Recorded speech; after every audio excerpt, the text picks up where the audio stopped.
Magandang umaga po sa ating lahat.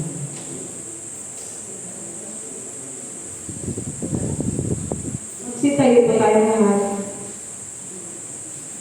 At ating pong awitin ang pambungad na awit.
Tayong lahat sa pangalan ng Ama at ng Anak at ng Espiritu Santo. Amen. Ang Panginoon ay sumainyo. At sumainyo rin. Tayo po'y manalangin. Makapangyarihang Diyos, lahat ng puso ay nakahayag sa iyo. Lahat ng nasa hangarin ay nababatid mo at walang lihim na nalilingid sa iyo. Linisin mo ang aming mga puso sa pamamagitan ng iyong Espiritu Santo upang kami tapat na umibig sa iyo at marapat na pumuri sa iyong banal na pangalan sa pamamagitan ni Kristo ang ating Panginoon. Amen. Pakinggan po ninyo ang sinasabi ng ating Panginoong sa Jesucristo. Ibigin mo ang iyong Panginoong Diyos ng buong mong puso, ng buong mong isip at ng buong lakas. Ito ang una at dakilang utos ng pangalawa ay tulad ng una. Ibigin mo ang iyong kapwa tulad ng iyong sarili. Sa dalawang utos na ito ay nakabatay ng buong kautusan at ng mga propeta. Magsilunod po ang mga.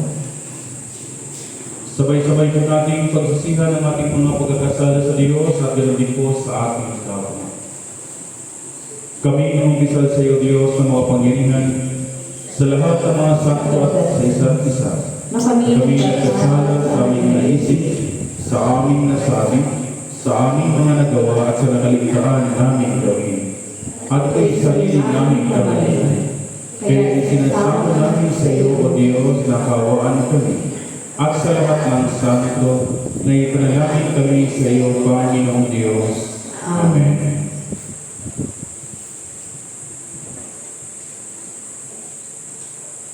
Kaawaan nawa kayo ng kapangyarihan ng Diyos, patawarin kayo ng inyong mga kasalanan, at patnubayan kayo sa buhay na walang hanggan. Sa pamamagitan ng Jesucristo na ating Panginoon. Amen. Magsitayo po ako. Luwalhati sa Diyos sa kahilapan.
Ang Panginoon ay sumainyo.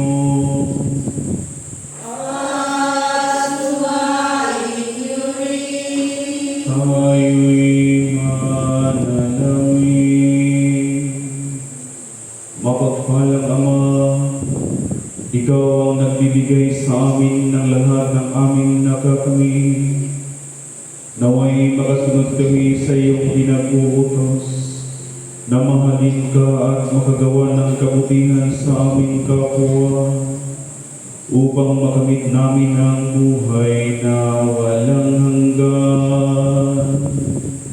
Sa pamamagitan ng iyong anak na sa Jesucristo ang aming Panginoon, na nabubuhay tagaharing kasama mo at ang Espiritu Santo, iisang Diyos ngayon at magpakailanman.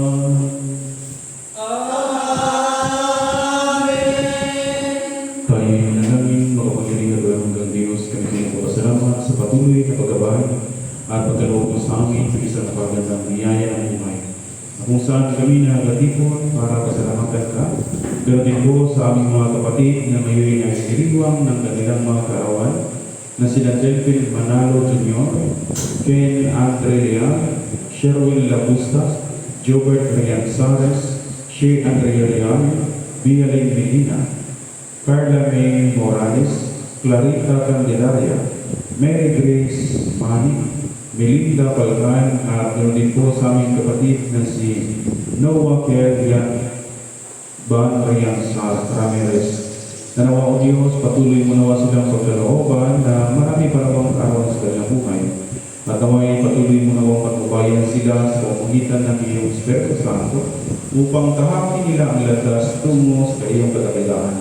Pero din po ang sikat sa ating mas sponsor na pinapangunahan sa bawat pamilya, lalo-lalo na ang pamilya ni Canuto Rianzares, Joey Regalia, Michael Medina, Teofilo Perlas, Perlito Perlas, Agripino Labusta, Victor Aranelia, Romel Celda, Joey Sarmiento, Berhelio Rianzares, Teodimo Preyas, Norbin Magarang, Albert Upis, Priti Pastrana, Felix Morales, Ruel Salutes, Richard Magsano, Ricardo Candelaria, at nalito sa pamilya ni Dionisio Candelaria.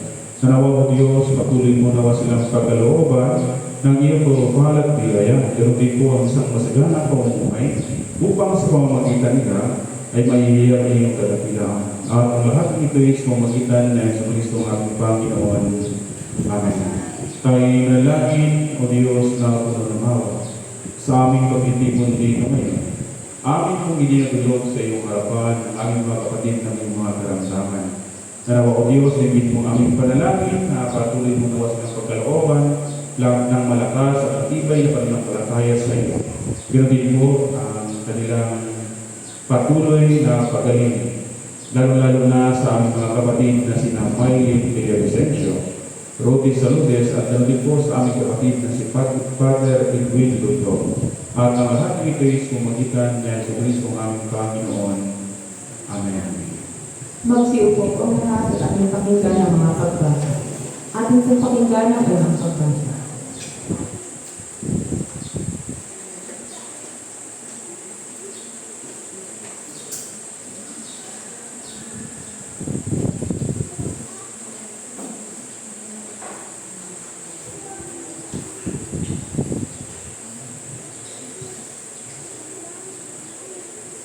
Ang unang pagbasa ay mula sa aklat ni Amos, Kabanata 7, nagsisimula sa talata 7 hanggang talata 17. Ganito siya nagpakita sa amin, at narito, ang Panginoon ay nakatayo sa tabi ng isang kuta na ang pagkayari ay ayon sa pabatong tingga, na may pabatong tingga sa kanyang kamay. At sinabi ng Panginoon sa amin, Amos, anong iyong nakikita? At aking sinabi, isang pabatong tingga. Nang magkagayon, sinabi ng Panginoon, narito, ako'y maglalagay ng pabatong tingga sa gitna ng aking bayan Israel. Hindi na ako magdadaan pa sa kanila. At ang pataas na dako ng isa ay magiging sira. At ang mga santuaryo ng Israel ay mga hanghusay na wasak. At ako'y babangon na may tabang na laban sa sangbahayanan ni Jeroboam. Nang magkagayon, nagsugo si Amias na saserdote sa Bethel, na kay Jeroboam na hari ng Israel, na nagsasabi, si Amos ay nagbanta laban sa iyo sa gitna ng sambahayanan ng Israel. Hindi magbabata ng lupain ang lahat ng iyang mga salita. Sapagkat ganito ang sabi ni Amos, si Jeroboam ay mamamatay sa pamamagitan ng tabak, at ang Israel ay walang pagsalang dadalhin bihag mula sa kanyang lupain. Sinabi rito ni Amias kay Amos, o ikaw, tagakita, yumaong ka, at tumakas ka sa lupain ng Huda, at doon kumain ka ng tinapay at manghula pa roon. Ngunit, huwag ka nang manghula pa sa Bethel, sapagkat siyang santuaryo ng hari at siyang bahay-hari. Nang magkagayon, sumagot si Amos. At nagsabi kay Amias, ako'y hindi propeta o anak man ng propeta, kundi ako'y pastor, at magagawa sa mga puno ng sikomoro. At kinuha ko ng Panginoon mula sa pagkasunod sa kawan. At sinabi ng Panginoon sa akin, ikaw ay yumaon, manghula ka sa aking bayang Israel. Kahit ngayon, dinggin mo ang salita ng Panginoon. Iyong sinasabi, huwag kang manghula laban sa Israel, at huwag mo ihulog ang iyong salita laban sa sambayan ni Isaac. Kaya't ganito ang sinabi ng Panginoon. Ang iyong asawa ay magiging panutot sa bayan, at ang iyong mga anak na lalaki at babae ay mga bubuwal sa pamamagitan ng tabang, at ang iyong lupain ay mababahagi sa pamamagitan ng isang panukat, at ikaw ay mamamatay sa isang lupaing marumi, at ang Israel ay walang pagsalang dadalhin bihag mula sa kanyang lupain. Ito po ang salita ng Panginoon. Salamat sa Diyos.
Ang ikalawang pagbasa ay mula sa sulat ni San Pablo sa mga taga-Kolosas, Kabanata 1, nagsisimula sa talata 1 hanggang talata 14.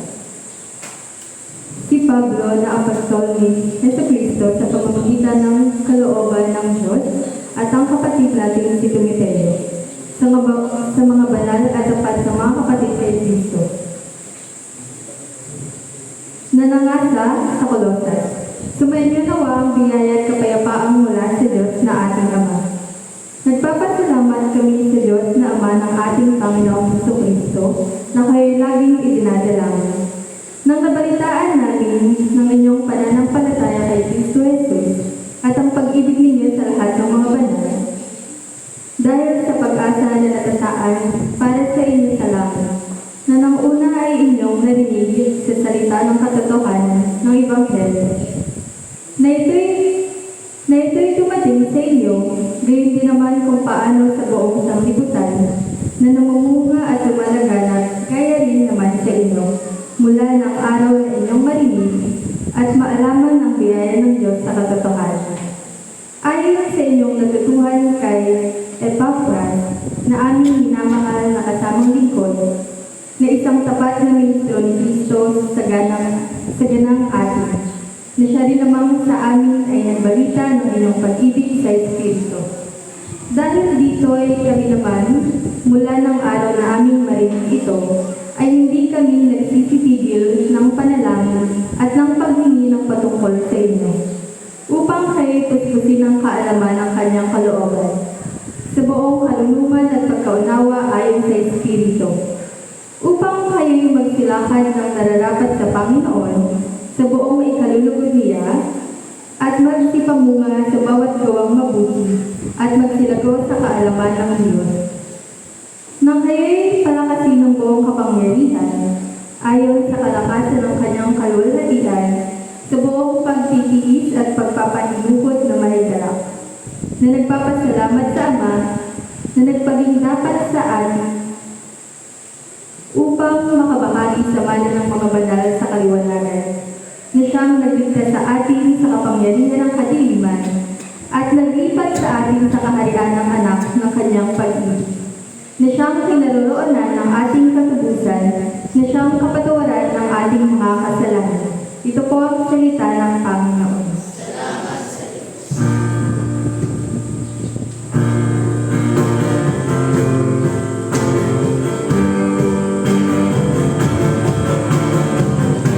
Magsitayo po ang lahat bilang pagbibigay galang sa banal na Ebanghelyo.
Ang Panginoon ay sumainyo. At sumainyo rin.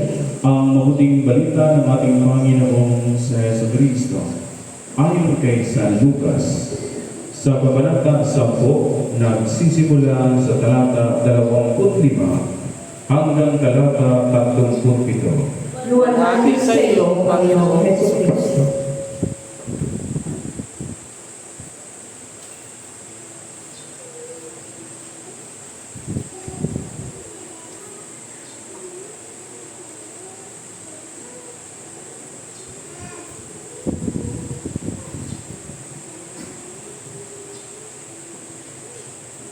May eskribang lumapit kay Jesus upang siya'y subukin. Guro, anya, ano ang dapat kong gawin upang makamit ng buhay na walang hanggan? Sumagot si Jesus, ano ang nakasulat sa kautusan? Ano ang nababasa mo roon? Tumugon siya, ibigin mo ang Panginoon mong Diyos ng buong mong puso, ng buong mong kaluluwa, ng buong mong lakas, at ng buong mong pag-iisip. At ibigin mo ang iyong kapwa, gaya ng iyong sarili. Tama ang sagot mo, wika ni Jesus. Gawin mo iyan at mabubuhay ka.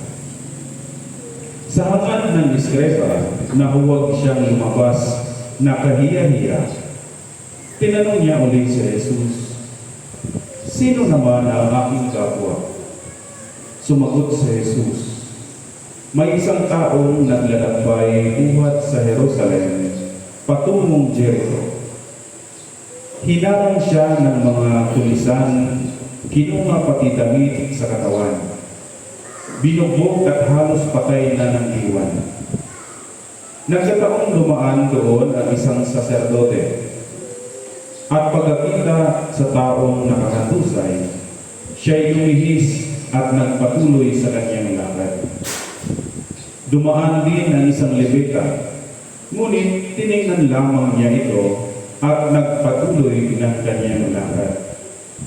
Ngunit may isang Samaritano na naglalakbay na nakaraan doon. Nakita niya ang hinarang at siya'y nahabag. Lumapit siya, binuhusan ng langis at alak ang mga sugat nito at tinalian. Saka isinakay ang tao sa kanyang sinasakyang hayop. Dinala sa bahay panuluyan at inalagaan doon. Kinabukasan, dumukot siya ng 2 denaryo. Ibinigay sa may-ari ng bahay panuluyan at sinabi, alagaan mo siya, at kung magkano man ang kakulangan niya, babayaran ko sa aking pagbabalik. Sino ngayon sa palagay mo ang nagpakita ng kanyang pakikipagkapwa sa taong hinarang ng mga tulisan? Tanong ni Jesus. Ang nagpakita ng habag sa kanya, tugon naman ng iskriba. Sinabi sa kanya ni Jesus, humayo ka, gayon din ang gawin mo. Mga kapatid, ang mabuting balita ng ating Panginoong sa Jesucristo. Papuri sa iyo, Panginoong Jesucristo. Magsiupo po ang lahat at ating pakinggan.